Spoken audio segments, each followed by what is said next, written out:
In this video, I'm going to show you how to download Jumiapay app from Google Play Store. Once you open your Google Play Store app, just click on the search app right here, then type in Jumiapay. So you can see Jumiapay right there. So just click on that and it's gonna show the Jumiapay app.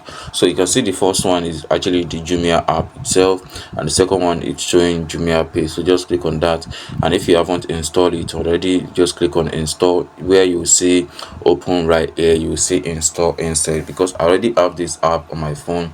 That is why it's showing open directly. So once you click on install, the app will take some moments to download to your phone, and then once it download, it's gonna install on your phone. So once it's installed, then the next thing to do is just to register on the platform or on the app and start using it.